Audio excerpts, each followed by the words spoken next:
us growing tired of Western media. It doesn't mean that there aren't any gems out there, but it seems increasingly hollow and rare to find something of real substance. And that's why I watch anime. Even though there are a few bad ones, I must give the anime sphere credit for doing character development, story building, and world building better than a lot of Western media and maintaining consistency throughout. Regardless of whether or not you think the anime concept is trash, you can't argue that most mainstream anime are top tier when it comes to those elements. I've watched plenty of anime, and my husband and I always enjoy discovering new trending anime or old classics that we haven't watched. We just wrapped up the Unwanted Undead Adventurer, which kicked off its first season in 2024. It's sort of a mix between Solo Leveling and Goblin Slayer, just toned down a bit. Compared to Solo Leveling, it might not have the same high quality production values, but it definitely holds its own in terms of wholesomeness. So the Unwanted Undead Adventurer follows a very interesting formula that's almost the opposite of what other anime do. You usually see power creeps in anime, and it's wonderful to see the main character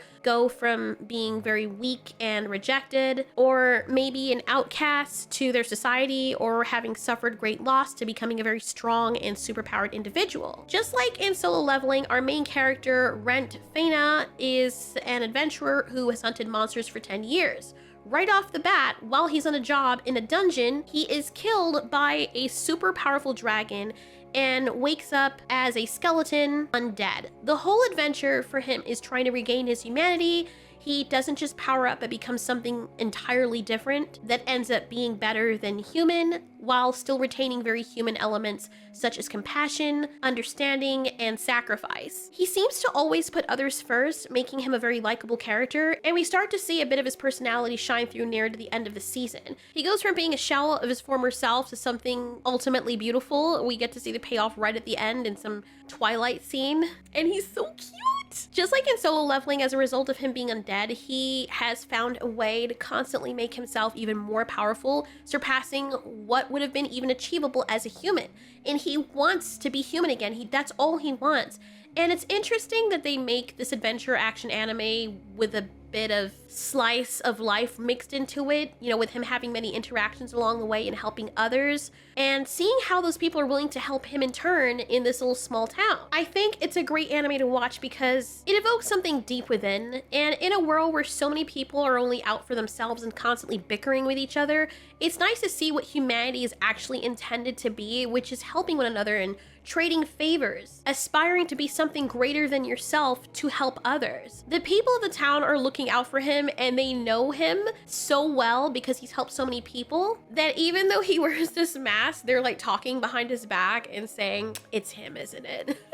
And they respect him so much that they keep his secret regardless, and he can trust them. And in turn, he's looking out for the people and doesn't want to put them out. Even despite all the wholesomeness in this anime, they still showcase the bad apples, such as the dudes who were trafficking women from that one town. It's so easy to fall in love with Rent because he's so kind and so giving, and while you can also experience empathy for him, you also don't want to see anything bad happen to him because of how sweet he is. With everything that he does for people, we never know what he's going through because adventurers are not supposed to share their past, but near the end, he ends up telling his big-breasted friend his backstory, and the thing is, I was actually shocked at his backstory because you can never tell just from looking at him that he's experiencing all that pain. And I think each and every one of us have a good story, or I mean, maybe it's not a good story, but a backstory of great pain that we've suffered during childhood or at least sometime in our lives, whether it be loss, struggle, being bullied, having a sick loved one.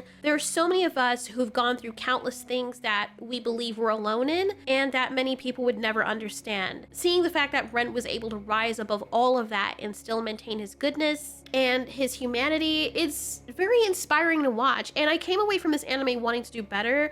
I came away keeping in mind that most humans are good, and the few bad apples that we see every day are not all there is to humanity. When people are stuck in their houses and are constantly on their computers online on Twitter, or they're always watching the news where they only see negativity, it's easy for them to believe that everybody else out there in the world, especially those that don't hold the same views as they do, are somehow evil or some other vitriolic entities that need to be purged, because if you're always in your bubble and that's the only thing you're being fed every day, that's what you believe. And funny enough, when I was growing up in the community of Christianity, there was that there as well. Like on each side, they have it. And once you really sit down and speak to people like human beings, like if you ever just sit down with people that you find as your opposition and truly get to know them, you'd find that they actually have more in common with you than not. You know, they'd be surprised that the very people they hate would probably be the ones responsible for saving their lives if they were ever stranded. The last thing you're thinking about when you're stranded in an area or you need help is the person's political or religious affiliation. And as much as I like to make fun of things, I'm quite serious right now when I say that we can disagree on things and have various likes and dislikes, but still be able to come together civilly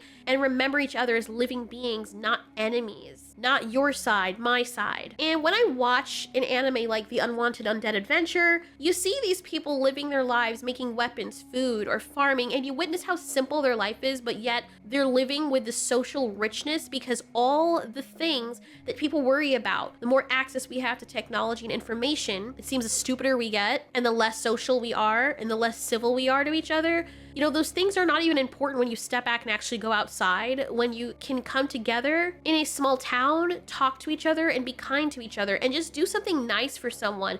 It makes you feel good. Like some of the best feelings I have are not knowing who someone is and not caring, you know, just walking up to them, asking if they need help with their groceries or telling them that they look beautiful today, telling a man that he's a good father for providing for his kids, telling a mom that she's a beautiful and strong and a good mom despite the fact that she's tired and still pushing on. It feels good when you leave a present in your mailbox for the mailman or the UPS guy. It feels good when you drop off lunch or dinner for the policeman at the police station or the fire station, or, you know, all of them, just buy them all dinner, knowing that they're putting themselves in danger to protect their community where many people don't even tell them a thank you. It's buying a soldier or a veteran lunch or paying for his groceries when you're in front of him in a line, not just saying thank you for your service, but actually being of service to him. It's babysitting someone's dog who has gotten loose and letting them spend the night so that they're safe. It's sharing a sweet meme or something funny with your family members and friends to break the ice a little bit out of the constant bickering that goes on in the world. Even I get caught up in it sometimes.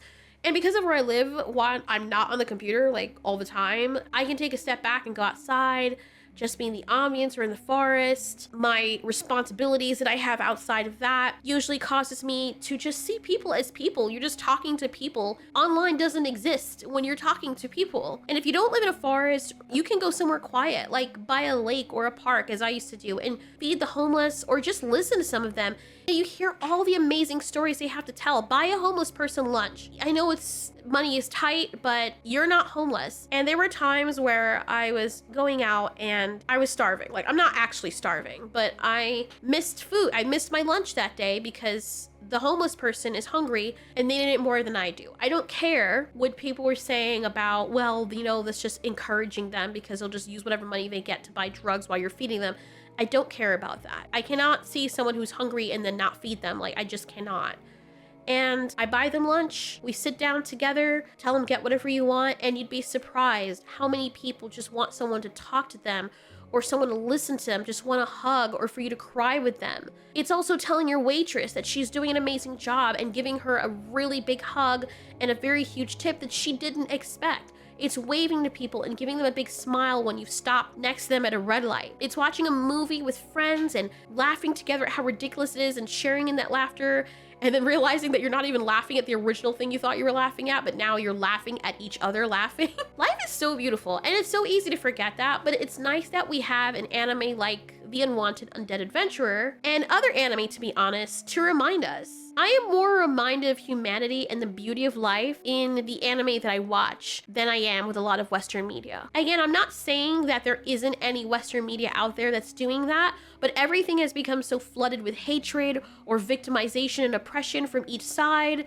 that it's hard not to get annoyed and poisoned by the negativity. There's nothing wrong with calling it out, but at the same time, if we get lost in just consuming that type of media, it's easy to become the very things that we hate. And I'm so glad that, at least for now, that we have anime as a means of escape, and that's why more than ever now, we should fight to protect these types of entertainment, because we're quickly losing them. Anyway, the story was simple enough, but this anime, it managed to be super fulfilling near the end, especially when they were dragging the hell out of the vampire reveal.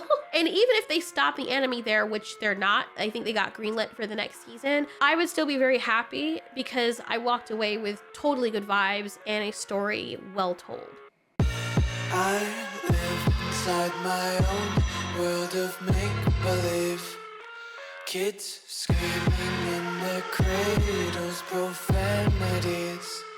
Some days I feel skinny